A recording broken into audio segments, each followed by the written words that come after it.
요한복음 1장 1절부터 18절로 예수님의 성육신의 목적으로 복음의 말씀을 선포하겠습니다. 새해 첫 번째 주일입니다. 우리는 새로운 달력을 펼치고 또 새로운 계획도 세우고 또 새로운 다짐도 해봅니다. 요한복음 1장 1절은 우리를 태초로 데려갑니다. 퀴즈를 한번 내보겠습니다. 시간이 있기 전에 시간보다 먼저 있었던 게 있습니다. 오늘 요한복음 1장 1절이 증거하고 있습니다. 시간보다 뭐가 먼저 있었을까요? 네? 말씀이요. 태초에 말씀이 계십니다. 시간이 생기기 전에 그곳에 말씀이 계셨다라고 하는 거죠. 그리고 이제 오늘 그 14절 요한복음 1장 14절에 요한은 우리에게 말씀이 육신이 되어 우리 가운데 거하심에 우리가 그의 영광을 보니 아버지 독생자의 영광이요 은혜와 진리가 충만하더라 이렇게 증거하고 있습니다. 태초에 말씀이 있었고 그리고 그 말씀이 육신 영어로 플래시가 되었다라고 하는 것입니다. 말씀이 육신이 되었다. 다시 말해서 하나님이 사람이 되었다. 이것을 성경적으로, 교리적으로, 신학적으로 뭐라 그럽니까? 성육신, 영어로는 인카네이션이라고 그렇게 부릅니다. 하나님의 아들 예수 그리스도가 사람의 몸으로 이 세상에 온 것, 이 세상에 태어난 것을 뭐라고 부른다고요? 성육신, 인카네이션이다 이렇게 부릅니다. 근데 이제 우리의 큰 질문은 왜 이 성육신이 꼭 필요했느냐라고 하는 것입니다. 성육신의 목적이 있을 거 아니에요. 우리가 뭘 하면 왜 하느냐라고 하는 목적이 분명해야죠. 왜 창조주 하나님이 피조물인 사람의 몸을 입었는가? 오늘은 또 우리 기독교 그 절기에 의하면 주현절입니다. 주현절. 하나님이 나타나셨다라고 하는 뜻이죠. 주현절. 오늘 요한복음 1장 1절부터 18절을 통해서 이 성육신의 네 가지의 목적을 좀 살펴보고자 그리고 우리에게 적용해 봅니다. 첫 번째로 예수님이 성육신 하신 목적은 어둠 속에 빛을 비추기 위해서 성육신 하셨다라고 하는 것입니다. 그래서 요한복음 1장 4절에 그 안에 생명이 있었으니 이 생명은 사람들의 빛이라 이렇게 증거합니다. 근데 오늘 이 본문에서 생명과 빛 이 두 단어가 함께하고 있다라고 하는 것입니다. 다시 말해서 생명이 있는 곳에 뭐가 있다? 빛이 있다라고 하는 것입니다. 그런데 5절은 우리의 사람의 현주소를 증거합니다. 빛이 어둠에 비치되 어둠이 깨닫지 못하더라 이렇게 증거하고 있습니다. 우리는 어둠이 무엇인가를 알고 있는 사람입니다. 어둠은 단지 불 꺼진 창이 아닌 것이죠. 불 꺼진 방이 아닌 것입니다. 어둠은 우리의 삶의 방향을 잃어버린 것을 상징하는 것이죠. 인생의 의미를 찾지 못하는 것입니다. 어둠은 관계가 깨어진 아픔인 것입니다. 어둠은 죄가 우리를 사로잡은 상태인 것입니다. 요한복음 1장 9절에 참빛 곧 세상에 와서 각 사람에게 비추는 빛이 있었나니 이렇게 증거합니다. 그냥 빛이 아니라 참 빛이다 이렇게 증거합니다. 가짜가 아닌 진짜 빛이 있다라고 하는 것입니다. 잠시 반짝이다가 꺼지는 그런 빛이 아니라 영원히 빛나는 빛이다라고 하는 것입니다. 그 빛이 세상에 왔다는 것입니다. 왜 왔느냐? 각 사람에게 비춰주기 위해서 왔다는 것입니다. 지금 그 빛이 우리에게, 우리 각자에게 비춰지고 있다는 것입니다. 그런데 인생의 불행은 뭐냐? 우리 인생의 현 주소는 뭐냐? 우리 인생의 비극은 요한복음 1장 10절과 11절입니다. 그가 세상에 계셨으며 세상은 그로 말미암아 지음바 되었으되 세상이 그를 알지 못하였고 자기 땅에 오매 자기 백성이 영접하지 아니하였다. 이렇게 증거하고 있는 것입니다. 창조주 하나님이 오셨는데 피조물인 사람이 알아보지 못했다라고 하는 것입니다. 쉽게 얘기해서 집주인이 자기 집에 찾아왔는데 사람들이 문을 닫았다라고 하는 것입니다. 빛이 들어왔는데 사람들이 어두움을 더 사랑해서 빛을 가렸다라고 하는 것입니다. 지금 저와 여러분의 현 주소는 무엇입니까? 길을 잃고 혹시 방황하고 계십니까? 어디로 가야 할지 모르고 있습니다. 예수님이 성육신하신 첫 번째 목적은 바로 우리들의 어둠 속에 빛을 비추기 위해서 오신 것을 믿으시기 바랍니다. 그래서 예수님은 요한복음 8장 12절에 이렇게 증거합니다. 나는 세상의 빛이니 나를 따르는 자는 어둠에 다니지 아니하고 생명의 빛을 얻으리라 라고 약속하고 계십니다. 두 번째로 예수님이 성육신하신 목적은 우리를 하나님의 자녀 삼기 위해서 성육신하셨다라고 하는 것입니다. 요한복음 1장 12절에 영접하는 자 곧 그 이름을 믿는 자들에게는 하나님의 자녀가 되는 권세, 오소리티를 주셨으니 라고 약속하고 있습니다. 요한복음 1장 10절과 11절에서는 세상과 자기 백성이 예수님을 영접하지 않았다라고 증거합니다. 그런데 놀라운 것은 그럼에도 불구하고 모두가 영접하지 아니한 것이 아니라 그 가운데서도 예수님을 영접한 사람들이 있다라고 하는 것입니다. 그래서 요한복음 1장 12절에 영접하는 자 곧 그 이름을 믿는 자들에게는 하나님의 자녀가 되는 권세, 영어로는 authority 또 power 이렇게 번역을 하고 있습니다.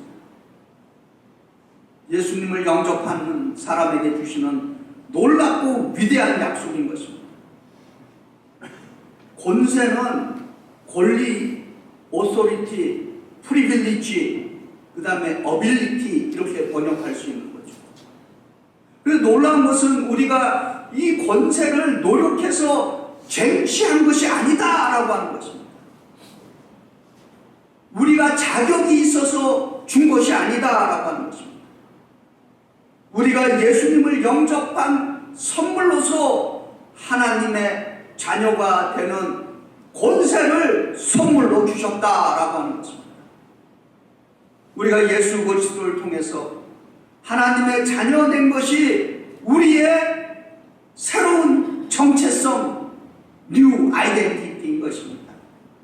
우리는 더 이상 어둠의 자녀가 아닌 것입니다. 죄의 종도 아닌 것입니다. 율법 아래서 정죄받는 사람이 아닌 것입니다. 우리는 하나님의 자녀인 것입니다. 그래서 요한복음 1장 13절은 이는 혈통으로나 육정으로나 사람의 뜻으로 나지 아니하고 오직 하나님께로부터 난 자들이라 이렇게 증거합니다. 혈통으로 되는 것이 아니다라고 하는 것입니다. 좋은 가문에서 태어났다고 하나님의 자녀가 되는 것이 아니다라고 하는 것입니다. 인간의 욕망이나 노력으로 되는 것도 아니다라고 하는 것입니다.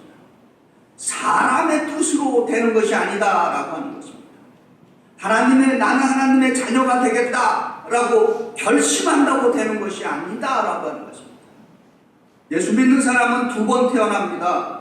부모로서 육체적으로 한 번 태어나는 것이고 예수님을 영접함으로써 위로부터 또 한 번 태어나는 것입니다. 우리가 하나님의 자녀가 되는 것은 우리의 노력이 아니라 예수 그리스도를 믿는 그 믿음에 의해서 하나님의 은혜, 선물로 된 것입니다. 새해가 되면은 결심을 하죠. 그 영어로는 New Year's Resolution이라고 합니다.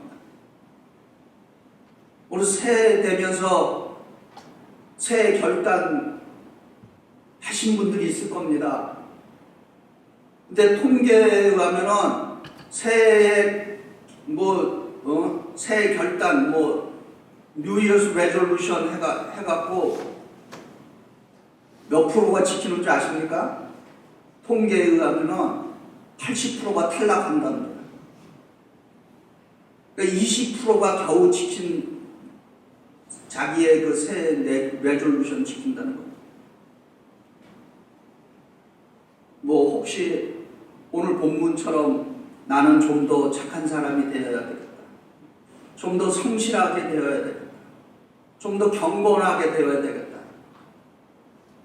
그런데 요한복음이 우리에게 이렇게 증거합니다. 우리가 더 나은 사람이 되어서 하나님의 자녀가 되는 것이 아니다라고 하는 것입니다. 우리는 이미 하나님의 자녀이다라고 선포하고 있는 것입니다. 우리 각자가 예수 그리스도를 통해서 하나님의 자녀라는 것이 우리의 정체성, 아이덴티티다라고 하는 것을 확신하시기 바랍니다. 우리의 성공이나 실패가 내가 하나님의 자녀인 것을 흔들 수 없는 것입니다. 우리의 업적이나 실수가 내가 하나님의 자녀이다라고 하는 것에 혼동을 줄 수가 없다라고 하는 것입니다. 우리는 하나님의 자녀, 어떤 자녀이냐? 우리 옆에 사람에게 한번 인사해 보시기 바랍니다. 혼자 계신 분들은 앞뒤 뒤에 분들에게 한번 고백해 보시기 바랍니다. 나는 하나님의 사랑받는 딸입니다. 나는 하나님의 사랑받는 아들입니다. 한번 인사 나누시기 바랍니다.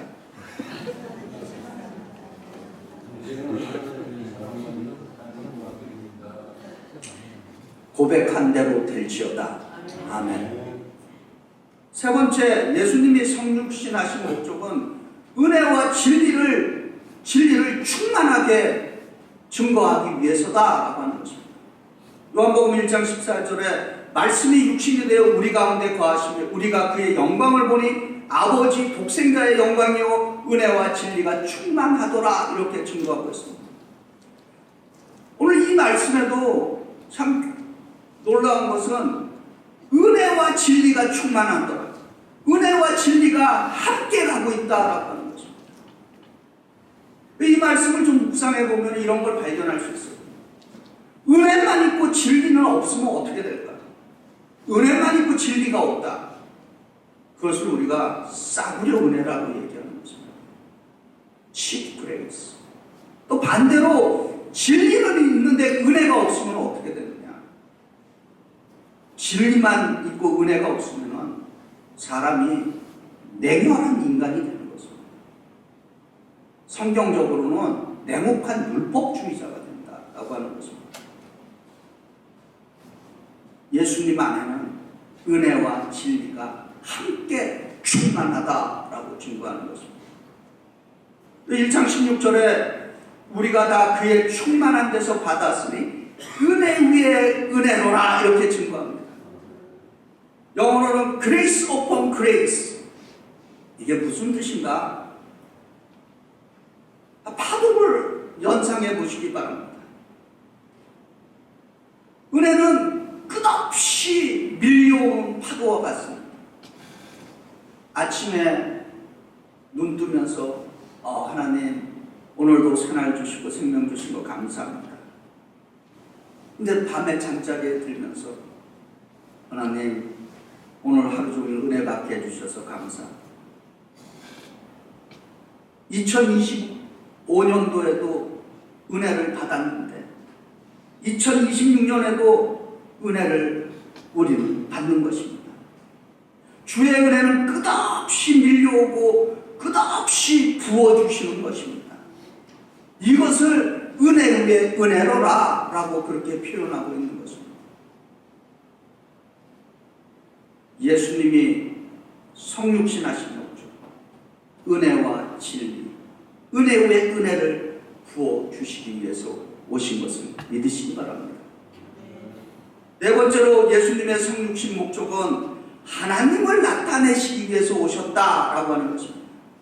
요한복음 1장 18절에 본래 하나님을 본 사람이 없을 때 아버지 품속에 있는 독생자 하나님이 나타내셨느니라 이렇게 증거합니다. 본래 하나님을 본 사람은 없을 때 하나님은 보이지 않는 분이십니다. 하나님은 초월적인 영이십니다. 출애굽기에 보면은 출애굽기 33장에 보면은 모세가 그 많은 하나님의 그 놀라운 사건을 경험했음에도 불구하고 하나님의 영광을 달라고 보여달라고 간청합니다. 다시 말해서 하나님 직접 좀 보게 해주세요 이렇게 간청을 한 것입니다. 그때 출애굽기 33장 20절에 하나님께서 모세에게 이렇게 증거합니다. 내가 내 얼굴을 보지 못하리니 나를 보고 살 자가 없느니라 이렇게 증거하고 있습니다.